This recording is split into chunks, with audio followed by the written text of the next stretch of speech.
Let me start with a quick question. When was the last time you went a whole day without your phone?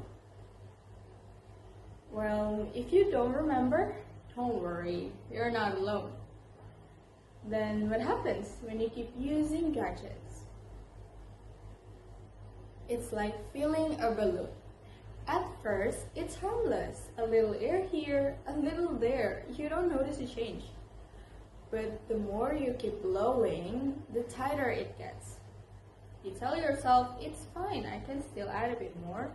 Until one day, it bursts. That's what happens when something is constant and excessive.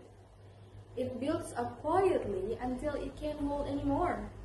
And by then, it's too late to undo the damage. We live in a world where screen time is no longer measured in hours. It's measured in our sanity. Research result data shows 4.7 to 5.3 billion figure represent the number of people who use smartphone. Another data mentioned that people usually spend almost half their waking day staring at a gadget screens. Scrolling on social media and video games, they are actually exposed to blue light from the phone, which eventually affecting mental health, disrupting sleep, reducing attention span, causing eye strain and headaches, poor posture, and physical health. So, how to reset your brain in the screen-filled world? Try digital detox, where you can take a break from screens and technology to give your brain a breather. A digital detox is like a reset button to your brain and body.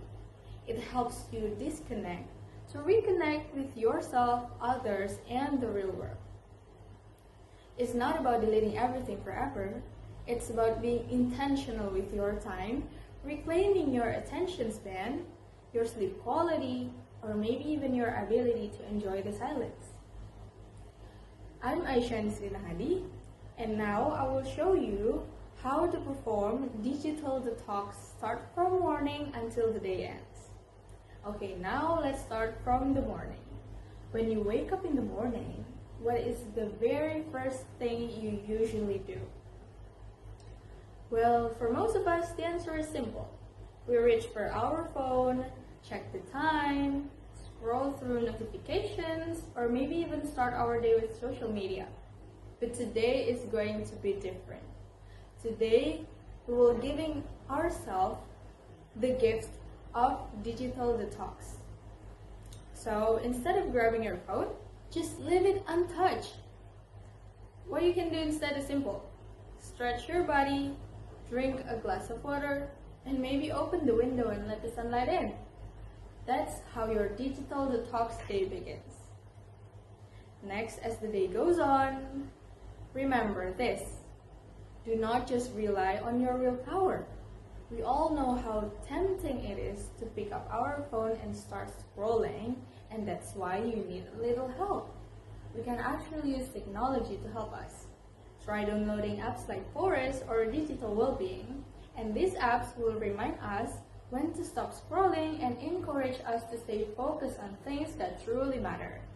And after a while, you will notice that you don't need to check every single notifications, and that means now you're in control. And then in the afternoon, it's the time to make it fun. Gather with some friends, and to avoid everyone scrolling on their screens, you challenge each other. No phones allowed. Share some laughter, talks, and play some games. And finally, as the night comes, you are ready to sleep, put your phone away. Just at least 1 hour before bedtime.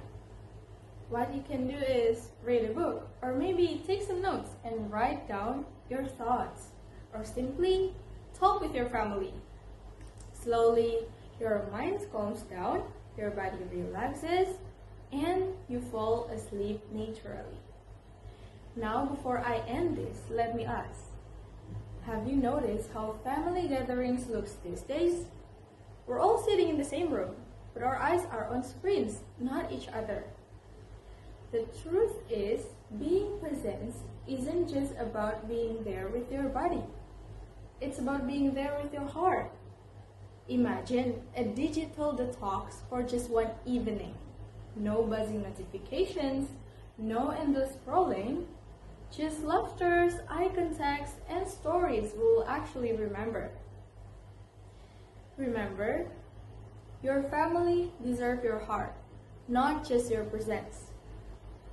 Let's not wait for burnout to tell us to unplug. Take a break, not because you have to, but because you deserve to feel fully present in your own life.